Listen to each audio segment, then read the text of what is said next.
జీవితాన్ని జీవించాలా, గుండెల్లోంచి రావాలి నీకు.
యేసయ్యా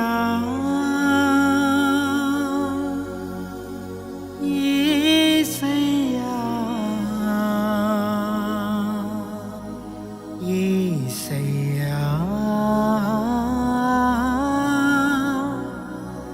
యేసయ్యా.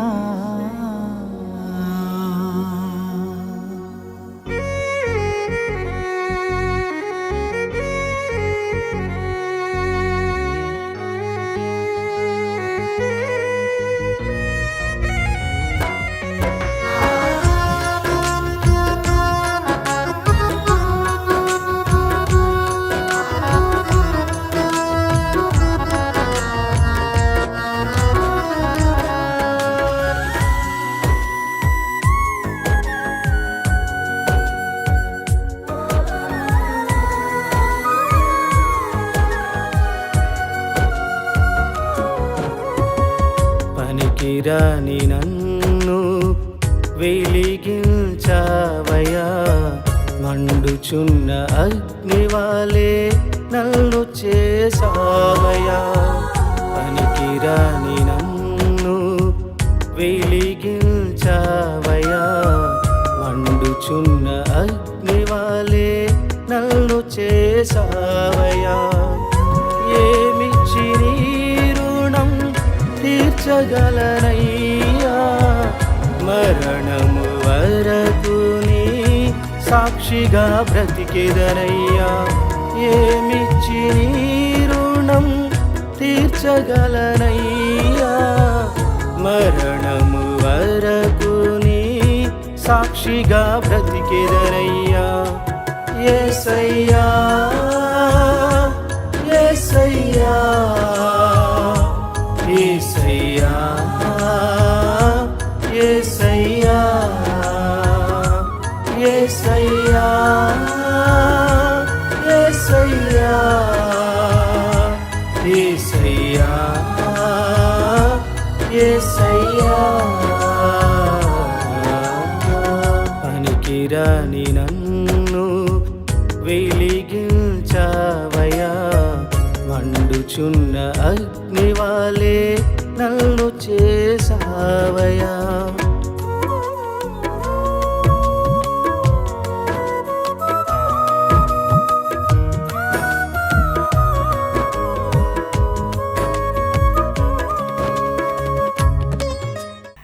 మధ్యలో ఉన్నాడా, ఆడి పని అయిపోయింది. ఎందుకని బాగున్నప్పుడు మాత్రం అబ్బా పలానా సిస్టర్ ఎంత మంచి సంబంధం తీసుకొచ్చిందో, వాళ్ళిద్దరు కొట్టుకున్న ప్రతిసారి మధ్యలో నీ పేరు మాత్రం ఖచ్చితంగా వస్తుంది. వాళ్ళిద్దరు తిట్టుకుంటామేమో తెలియదు కానీ మళ్ళీ రేపు వాళ్ళు బాగానే కలుసుకుంటారు, నిన్ను మాత్రం ఫుట్బాల్ ఆడేసుకుంటారు, మామూలుగా కాదు. నిజమా కాదా? అందుకే నేను సాధ్యమైనంతవరకు వివాహాల్లో మధ్యవర్తిత్వం పొరపాట్లు కూడా ఉండకూడదని నా సలహా. అంతే, పాటించడం పాటించకపోవడం మీ ఇష్టం, నా డెసిషన్ అయితే ఇదే. సరే, విషయం ఏంటంటే సౌలు గారు అలా అనుకున్నాడంట. ఏమని? నా కూతుర్ని, చిన్న కూతుర్ని కనుక దావీదికి ఇచ్చానా నేను ఎలాగా చంపుదాం అనుకుంటున్నాను, నేను చంపక్కర్లా, ఇది చాలు మాటలతో చంపేయడానికి అనుకున్నాడట. ఎవరు? సౌలు. అంటే అర్థమైంది తెలుసా, కొంతమంది భార్యలు మాటలు చాలు, తోటలాంటి మాటలతో అలా చంపేస్తారు అంతే. అంతే కదండి. అందుకనే కొన్ని సందర్భాల్లో కక్ష తీర్చుకోవాలంటే ఏం అక్కర్లేదు. దేవుడు కనుక నీ మీద కోపం వచ్చిందా, ముళ్ళి కిరీటం లాంటి భార్య నీకు తగిలిస్తాడు, చచ్చూరుకుంటా జీవితాంతం. ఇంకా మొహమాటం ఏం లేదు. నిజమా కాదా? మీకేం తక్కువ కాదు. మీరు తేడా అయితే ఏ తాగుబోతుంది నీకు నెత్తి మీద కూర్చోబెడతారు, భరించడమే అంతే. ఆడు తాగొచ్చినప్పుడు 4 పీకుతా ఉంటే ఆడు పీకినప్పుడల్లా నువ్వు నాకు ప్రార్థన చేస్తావు, లేకపోతే నువ్వెక్కడ చేస్తావు? చెయ్యు. దేవుడికి తెలుసు. నీ భార్య నీకు కొంపకి నిప్పెట్టినప్పుడల్లా ప్రభువా నా భార్యను మార్చు ప్రభువా, దానికోసమే వెయిటింగ్ దేవుడు. అర్థమైందా? కాబట్టి మంచి భార్య మంచి భర్త రావాలి అని అంటే నువ్వు కుదురుగా ఉండాలి. కుదురుగా లేకపోతే తెచ్చుకున్నావే నిప్పు, దాంట్లో సందేహం ఏమి లేదు. అందుకే బైబిల్లో ఏముంది? భార్యతో పోరు. గట్టిగా చెప్పండి, మళ్ళీ చెప్పండి. అందుకే గొడవ పెట్టుకోకుండా ఉండడం మంచిది. ఎందుకని? అది చల్లారదు. ఇంకా ముసిరంటే ఏంటి? ఉదయం మొదలెడుద్ది, అలా సాగుతాని దానికి ఎండింగ్ ఏమి ఉండదు. పెద్ద వర్షం వచ్చింది అనుకోండి, చూడండి మీరు ఎప్పుడైనా గుర్తుపెట్టి, పెద్ద వర్షం వచ్చింది అనుకోండి రోడ్లు కూడా క్లీన్ అయిపోతాయి. అలా వస్తుంది, వెళ్ళిపోతే మళ్ళీ సర్దుకుని పనులు చేసుకోవచ్చు, హ్యాపీ. కానీ ముసురు పట్టింది అనుకోండి బయటికి వెళ్ళాం, బురద బోధం, నడవడానికి ఇబ్బంది, వెళ్ళడానికి ఇబ్బంది, పని చేసుకోవడానికి ఇబ్బంది, బయటికి రావడానికి ఇబ్బంది. ఇంక ఇంట్లో అలా కూర్చోవలసిందే. ముసురు ఉందంటే నీకు ఉద్యోగం ఉండదు, వ్యాపారం ఉండదు, ఇంకేం ఉండదు. నీ ఇంటి దగ్గర పడి ఉండడమే అలాగా. ఎందుకని నిన్ను వెళ్ళనివ్వదు, లోపల ఉండనివ్వదు, తిన్నేవదు, పడుకోనివ్వదు. నువ్వు ఇంకా అక్కడక్కడ తిరగడమే. ఎందుకని? ఇంటికి వచ్చిందంటే వచ్చావా అంటే అయిపోయి ఫినిష్, దీంట్లో ఇంకేం లేదు సందేహం. అర్థమైందా? ఎందుకని అంటే గొడవ ఎంత తగ్గించుకుంటే అంత మంచిది. నేను అనుకుంటాను దావీదు పాపం కాముగా ఉండుంటాడు. ఎవరు? విచిత్రం తెలుసా? దావీదు కాముగా ఉన్నాడేమో కానీ దేవుడు కాముగా ఉంటాయి. గట్టిగా చప్పట్లు కొట్టి దేవుడు నామస్తుద్దామా. నువ్వు ఆత్మీయుడివి, ఆత్మీయురాలు అయితే నీ పక్షాన యుద్ధం చేసేది ఎవరు? ఆలోచించండి. మేకాలుని ఇబ్బంది పెట్టింది దేవుడే. ఎందుకని? మేకాలు తన భక్తుడైన దావీదుని ఇబ్బంది పెడితే దేవుడు చూస్తూ ఊరుకున్నాడా? ఊరుకోలే. గుర్తుపెట్ట, నీ భర్త అయినా నీ భార్య నీ ఇబ్బంది పెడతా ఉంటే నువ్వు ఆత్మీయురాలు అయితే దేవుడు చూస్తూ ఊరుకోడు. ఈ విషయం నోట్ చేసుకోవాలా. అందుకని దావీదు ఆత్మీయుడు. దావీదుని ఇబ్బంది పెట్టడానికి ఎంతోమంది ప్రయత్నం చేశారు. మామగారి ప్రయత్నం చేశాడు, భార్య ప్రయత్నం చేసింది. తర్వాత నెక్స్ట్ స్టెప్ ఎవరు? కడుపును పుట్టిన కొడుకు. ఇది బాధ ఇంకా ఎక్కువ. మీకు అర్థమైందా? మామగారు అంటే ఎప్పుడు కూడా ఉండడు, గొడవ లేదు, భార్యతో కొంచెం ఇబ్బంది. కానీ కడుపును పుట్టిన బిడ్డ అయితే ఇంకా ఎక్కువ బాధ ఉంటుంది. ఇప్పుడు తండ్రి చనిపోయిన తర్వాత రాజు అయితే తప్పులేదు, అంతే కదా వాస్తవంగా. కానీ తండ్రి బ్రతకుండగానే తండ్రిని లేపేసి ఆ రాజపేట ఎక్కుదాం అనుకున్నాడు. ఎవరు? అబ్షాలోము. ఈరోజు చాలామంది మనం పొలిటికల్గా కూడా చూస్తూ ఉంటాం. రాజకీయం చాలా మలుపులు తిరుగుతున్న రోజులు ఇవి. అంటే అలాగా ఏది నిజమైన పరిస్థితుల్లో ఏది నిజమైన హత్యో, ఆడు ఎందుకు చచ్చిపోయాడో నిజమో కాదో కూడా తెలియని పరిస్థితులు. ఎందుకని? ఈడే చంపేది సింపతి ఓట్ల కోసం. ఒక భార్య భర్తను చంపేసి ఆడి పేరు మీద నిలబడి సింపతితో గెలిచేసిన భార్యలు కూడా ఉన్నారు. అంటే రాజ్యాధికారం కోసం మనుషులు కూడా చంపేసే దుర్మార్గం ఇప్పుడే కాదు, కొన్ని వేల సంవత్సరాల క్రితమే ఉంది. ఇది ఇప్పుడు కూడా మనం అనుకున్నాం ఇప్పుడే ఉందని, ఇప్పుడు కాదు అప్పుడు కూడా ఉంది. కన్న కొడుకే లేపేయడానికి ట్రై చేస్తే ఆలోచించండి. దావీదు కనుక చంపాలనుకుంటే దావీదుకి ఈజీయే కాదా? గొలియాతుని చంపినోడు అబ్షాలోము చంపడం ఈజీ కదా. కానీ మమకారం అడ్డొచ్చింది. ఏం అడ్డొచ్చిందండి? ప్రేమ, మమకారం, కడుపు తీపి అడ్డొచ్చింది. ఎందుకంటే నేను ఎలా చంపగలను? ఈ చేతులతో ఎత్తుకున్నా, ఈ చేతులతో ఆడించాను, ఈ గుండెల మీద ఆడించాను, నేను ఎలా చంపగలను అనే ప్రేమ ఎవరికి అడ్డుపడింది? ఎవరికి అడ్డుపడిందండి? విచిత్రం తెలుసా? దావీదు నైజం ఏంటి? జాలి కలిగిన మనసు. కానీ కడుపును పుట్టిన అబ్షాలోము కథ ఉందా? ఎందుకో తెలుసా? దావీదు నైజం అది. సౌలుని క్షమించాడు, మేకాలను క్షమించాడు, అబ్షాలోమును కూడా క్షమించాడు. పోన్లే నా కొడుకే కదా, పోనండ్రా. పైగా ఇంకేమన్నాడు తెలుసా? మిగతా సైనికులతో, రే యుద్ధానికి వెళ్తున్నారు కదా, నా మొహం చూసి నా కొడుకును వదిలేండిరా, ఆయన చంపొద్దు. అని మాట తీసుకున్నాడు సైనికులతో. ఎవరితో? నేను అనుకుంటాను దావీదును ఆ స్థాయిలో నిలబెట్టింది అతని ప్రేమ, అతని జాలిగుణమే. ఇప్పుడు యుద్ధం చేయడానికి వస్తున్న అబ్షాలోము మస్తకి వృక్షం కింద చిక్కుబడిపోయి వేలాడుతున్నాడంట. ఎక్కడ వేలాడుతున్నాడండి? ఇప్పుడు దావీదు సౌలుని విడిచిపెట్టాడు, దావీదు మీకాల్ని క్షమించాడు, దావీదు అబ్షాలోము కొడుకైన అబ్షాలోమును క్షమించాడు. కానీ విచిత్రం తెలుసా, దేవుడు సౌలుని క్షమించలా, దేవుడు మీకాల్ని క్షమించలా, దేవుడు అబ్షాలోముని క్షమించలా. ఈ ముగ్గురి మీద పగ తీర్చుకున్నది ఎవరండి? కొడదామా గట్టిగా. నువ్వు ఆత్మీయుడివి, ఆత్మీయురాలు అయితే నీ మామైనా, నీ అత్త అయినా, నీ తల్లైనా, నీ తండ్రి అయినా, నీ భార్య అయినా, నీ బిడ్డలైనా సరే నీకు వ్యతిరేకంగా పన్నాగాలు పన్నితే నువ్వు వదిలేస్తావేమో, తొక్కి పడేస్తాడు దేవుడు, సందేహం లేదు. అందుకని గుర్తుపెట్టుకోవాలి, మనం పగ తీర్చుకోవాల్సిన అవసరం లేదు, మనం టెన్షన్ పడాల్సిన అవసరం లేదు. ఒకవేళ నీ భర్త, నీ భార్య, నీ కుటుంబస్తులో, నీ అన్నదమ్ములో, నీ అక్కచెలు నిన్ను ఇబ్బంది పెడితే మౌనంగా భరించు, మౌనంగా దేవుని సన్నిధిలో కనిపెట్టు.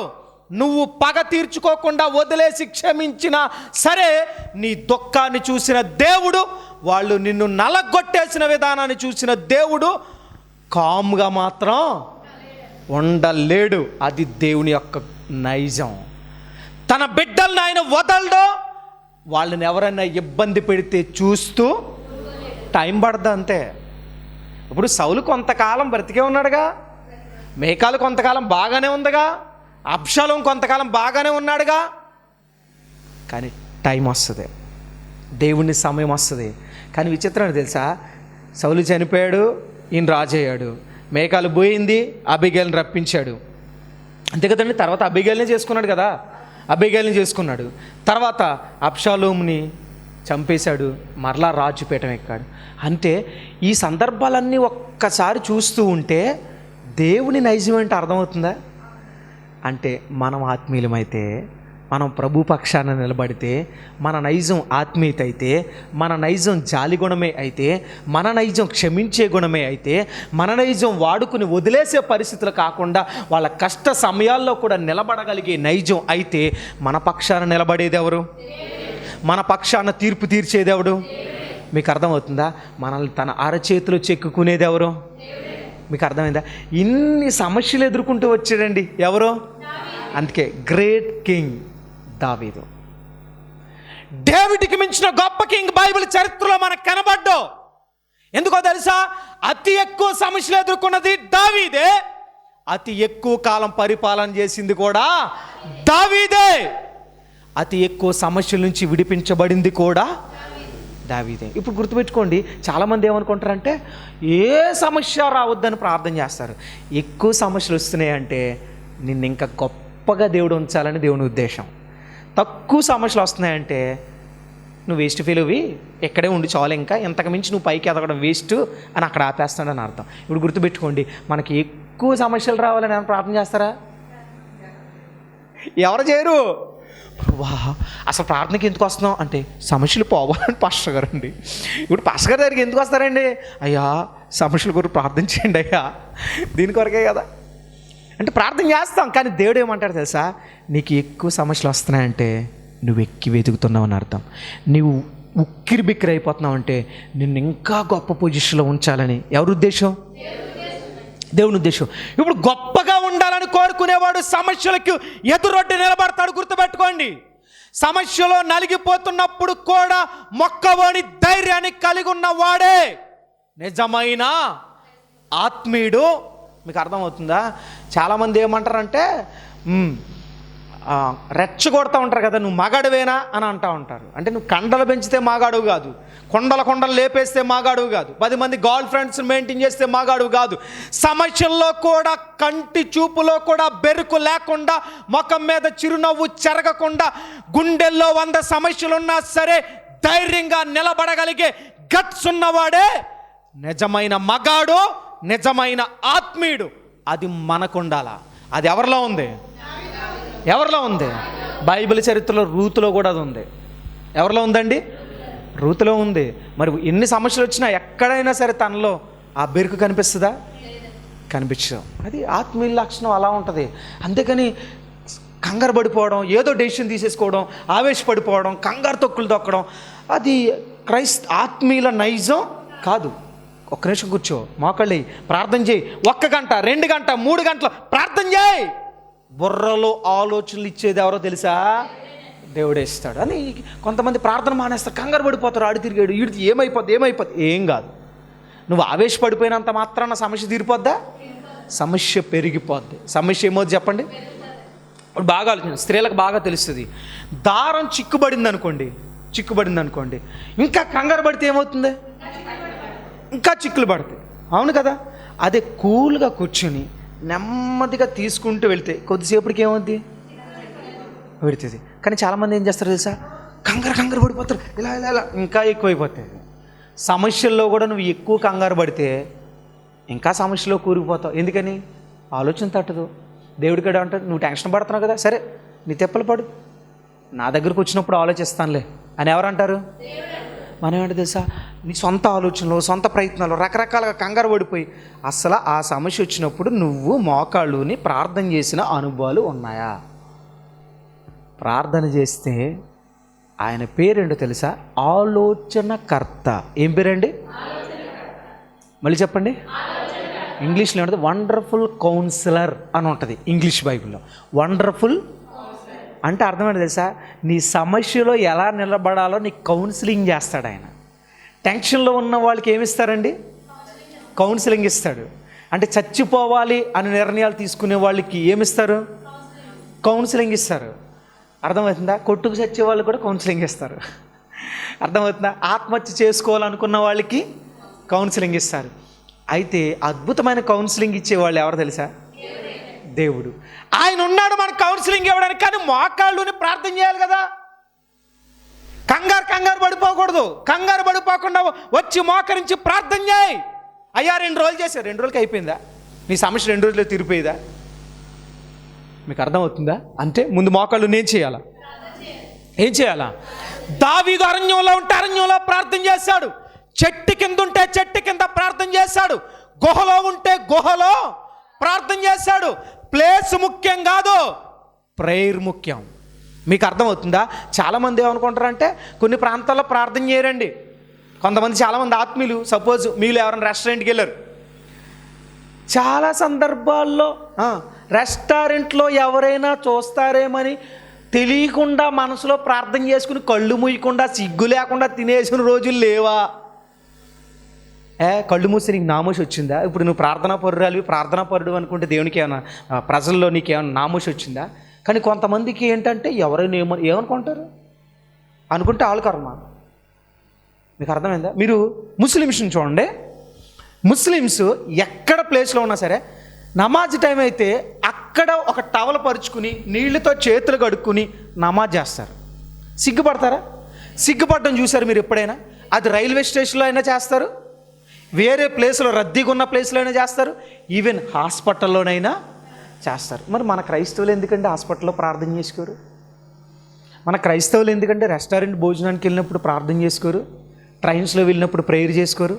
బస్సులో వెళ్ళినప్పుడు ప్రేయర్ చేసుకోరు? నామోషా? మీకు అర్థమవుతుందా?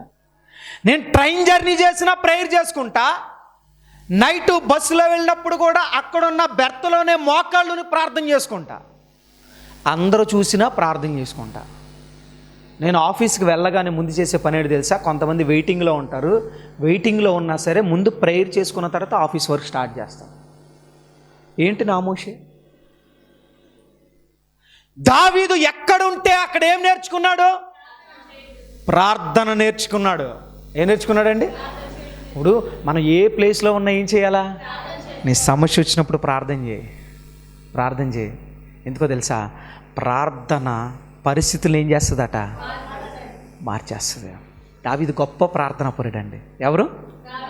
అందుకే ఆయన కీర్తన ఒకసారి చదివితే, నా సమస్యల్లో నేను మొరపెట్టగా ఆయన నాకు అన్నాడు. ఏమన్నాడండి?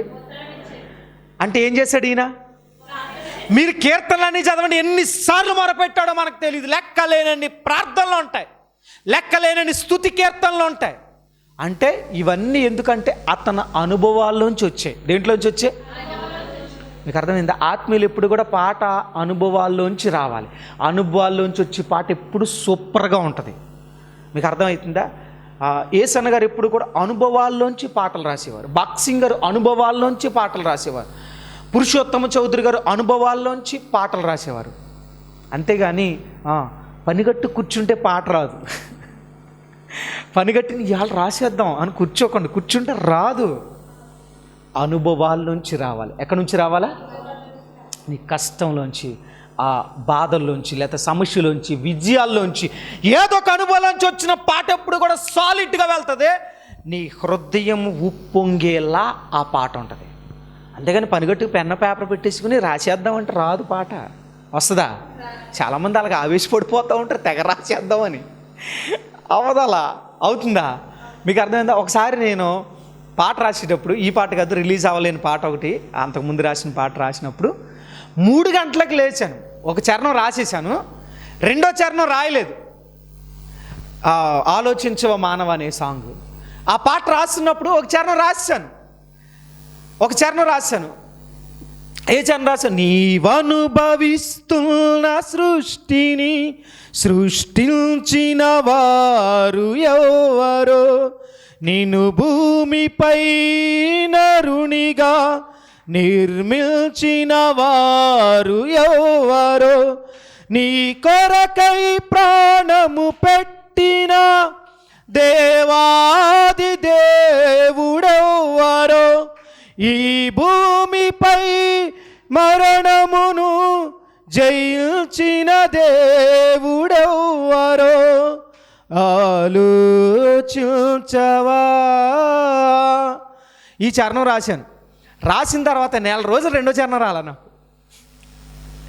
నిజం, మీరు నమ్మండి. నేను ఇంకా ఏం రాయాలి ఏం రాలా. ఒకరోజు మార్నింగ్ టైము ప్రార్థన చేసుకోవడానికి లేచాను. మోకాళ్ళని ప్రార్థన చేసుకున్నాను. లేచేసరికి చరణం వచ్చింది. మర్చిపోతానేమని భయంతో on the spot book pen తెచ్చుకుని వెంటనే ఆ చరణం రాశాను. విచిత్రం ఏంటి తెలుసా? అప్పుడు నాకు ఒక ఫ్రెండ్ ఉండేవాడు. ఆడేం చేసాడు, బావ నువ్వు ఒకటి రాసావు కదా, నేను రెండో చరణం రాసేస్తాను అన్నాడు. ఎవరు బావ, ఇంకా మంచిది కదా రాసే అన్నాను. అప్పటికే ఆయన పాస్టర్ గారు. ఆడేం రాశాడు తెలుసా? నేను రాసిన దానికి యాస్టీజ్గా రాసుకొచ్చేసాడు. నీవు అనుభవిస్తున్న సృష్టిని సృష్టించిన వారు ఎవరు అని రాశాను కదా. ఆడేం రాసుకొచ్చారా? నీవు అనుభవిస్తున్న సృష్టిని సృష్టించింది దేవుడే, నీ కొరక ప్రాణం పెట్టింది దేవుడే, మరణముని జయించింది దేవుడే. యాసిడ్ నేను రాసింది రాసుకొచ్చి ఎవరు దేవుడని రాసుకొచ్చేసాడు. మా ఫ్రెండ్స్ చూపించారు, ఇదేం పాట రా, ఇదేం లోకం రా అంత. ఆ చరణాన్ని పక్కనెట్టిన తర్వాత చాలా కాలం రాలా. అప్పుడు 3 గంటలు లేచినప్పుడు దేవుడు ఒక ఆలోచన ఇచ్చాడు అద్భుతంగా. అప్పుడు రెండో చరణం రాశాను. ఏం రాశానంటే, రెండో చరణంలో ఈ లోకములో నిజ దేవుడు ప్రభువైన యేసుక్రీస్తే, నీ పాప మార్గమును విడచి యేసయ్య చెంతకు రమ్ము. ప్రభు యేసుక్రీస్తుని రక్తం ప్రతి పాపము నుండి విడిపించు. నీవు మారు మనసును పొంది బాప్తిస్మ సాక్ష్యమిమ్ము. ప్రభు యేసుక్రీస్తుని రక్తం ప్రతి పాపము నుండి విడిపించు. నీవు మారు మనసును పొంది బాప్తిస్మ సాక్ష్యమిమ్ము. ఆలోచించవా. రెండో చరణం ఇది. ఆ పాట మేము రిలీజ్ చేసాము ఓన్లీ పేపర్ మీద. దైవజనులు అప్పటికి నేను సేవకురాలు. ఎందుకు ఈ పాట రాసినప్పుడు నేను సేవకుని కాదు. చాలామంది సేవకులు అప్రిషియేట్ చేశారు. అంటే ఎందుకు ఈ మాట చెప్తున్నానంటే, ఆ పాట రాసినప్పుడు అన్నారు, మొదటి చరణంలో ప్రశ్నించారు, రెండో చరణంలో దాన్ని కంక్లూడ్ చేశారు. అంటే ఎలా కంక్లూడ్ అంటే బాప్తిసంతో దాన్ని క్లోజ్ చేయడానికి. అంటే ఎందుకు ఈ మాట చెప్తున్నా అంటే, మనం అనుభవాల్లోంచి, ఎందుకనంటే అప్పటికి లోకంలో ఎలా ఉన్నాం, నిజమైన దేవుడు ఆయనని తెలుసుకున్నాం, లోక సంబంధమైన పరిస్థితుల నుంచి విడిపించబడ్డాం. ఆయన రక్తం నా పాపాన్ని కడిగింది. బాప్తిసం పొందాం. దేవుడికి ఉపయోగపడే పాత్రగా దేవుడు నిలబెట్టుకున్నాడు. ఆ ఉద్దేశంతో ఆ అనుభవాల్లోంచి ఆ చరణం వచ్చింది. నేను సేవకుని కాకపోయినా ఆ లిరిక్స్ని బట్టి, ఆ రాసిన పదాలు అప్పటికే ఎక్స్పీరియన్స్ ఉన్న ఎంతోమంది సేవకులు అప్రిషియేట్ చేశారు. ఎందుకు అని అంటే మన అనుభవాల్లోంచి వచ్చిన పాట అంత అద్భుతంగా ఉంటుంది. మన ప్రభువును రక్షకుడైన యేసుక్రీస్తు వారి ప్రేమ కలిగిన నామములో మీ అందరికి వందనాలు తెలియజేస్తున్నాను. మరి ఈరోజు ఈ రెండంచుల ఖడ్గం అనే ఆధ్యాత్మిక కార్యక్రమానికి సహకరించిన సిస్టర్ సుబ్బలక్ష్మి వారి కుటుంబం రాజమండ్రి నుంచి ఈ కార్యక్రమాన్ని స్పాన్సర్ చేశారు. వారికి వారి కుటుంబాన్ని దేవుడు దీవించాలని ఒక సేవకుడిగా నేను చిన్న ప్రార్థన చేస్తున్నాను. మహాపరిశుద్ధుడా, మీ పరిశుద్ధ నామానికి వందనాలు ప్రభా. సిస్టర్ సుబ్బలక్ష్మి గారిని బట్టి, వారి భర్త కుటుంబాన్ని బట్టి నీకు స్తోత్రాలు ప్రభా. ఈ యొక్క రెండంచుల ఖడ్గం అనే యొక్క వాక్యం అనేక మంది ప్రభా రక్షణకు కారణంగా ఉండడానికి మీరు కృపనిచ్చారు ప్రభా. అనేక మందికి సువార్త స్ప్రెడ్ అయ్యే విషయంలో సిస్టర్ ఎంతగానో సహకరించారు ప్రభా. తన కుటుంబాన్ని కూడా మీరు దీవించి బలపరచండి ప్రభా. సహాయం చేయమని యేసుక్రీస్తు నామములో ప్రార్థిస్తూ సోదరిని వారి కుటుంబాన్ని మీ చేతులకు అప్పగిస్తున్నాం మా పరమ తండ్రి, ఆమేన్. ఇంకా మీలో ఎవరైనా ఒకవేళ ఈ యొక్క రెండంచుల ఖడ్గం అనే ఆధ్యాత్మిక కార్యక్రమాన్ని అనేక మందికి ఈ సువార్తను వ్యాపింపచేయాలని ఆశపడినట్లయితే కింద స్క్రోల్ అవుతున్న మా నెంబర్లు మీరు కాంటాక్ట్ చేయవలసిందిగా ప్రభు పేరిట మీ అందరికీ తెలియజేస్తున్నాను. God bless you, god bless you all. ఈ యొక్క ఆధ్యాత్మిక కార్యక్రమంలో ఈ వాక్యం ద్వారా మీరు బలపడినట్లయితే ఈ కార్యక్రమాన్ని ప్రోత్సహించండి, బలపరచండి. అలాగే మీ సమస్యలు ఏమైనా తెలియచేయాలి అని ఆశపడితే ఈ స్క్రీన్పై స్క్రోల్ అవుతున్న నెంబర్లకు మీరు కాల్ చేయండి. అలాగే మీ ప్రార్థన అవసరాల కొరకు ప్రేయర్ చేయడానికి సేవకుడిగా నేను ఇప్పుడు సిద్ధంగా ఉన్నాను. అలాగే నా వర్తమానాలు మీ ప్రాంతాల్లో వినబడాలి అని ఆశపడితే ఎవరైనా సరే దైవ సేవకులు కానీ మరి ఎవరైనా ఈ స్క్రీన్పై కనబడుతున్న నెంబర్లకు మీరు కాల్ చేయొచ్చు అని ప్రభు పేరిట తెలియజేస్తున్నాను. అలాగే నా వర్తమానాలు మీరు ఇంకా వీక్షించాలి అని ఆశపడితే బ్రో ఎం శ్యామ్ అనే యూట్యూబ్ ఛానల్ ద్వారా కూడా నా వర్తమానాలు అనేకమైన యూట్యూబ్లో ఉన్నాయి కనుక వాటిని కూడా మీరు వీక్షించి ప్రభు యొక్క దీవెనలు పొందుకోవాలని, ఆధ్యాత్మికంగా బలపడాలని ప్రభు పక్షాన తెలియచేస్తున్నాను. ఈ దీన సేవకుడి కొరకు, ఈ దీన పరిచర్య కొరకు మీ యొక్క అనుదిన ప్రార్థనలో జ్ఞాపకం చేసుకోవాలని ప్రభు పేరిట మీ అందరినీ కూడా తెలియచేస్తున్నాం. God bless you, god bless you all. దేవుడు మిమ్మల్ని దీవించునుగాక. ఆమేన్. మా అడ్రస్ బేతేలు ప్రార్థనా మందిరం, ఇందిరా కాలనీ, జీడిపిక్కల ఫ్యాక్టరీ ఎదురుగా, దొండపూడి రోడ్, గోపాలపురం.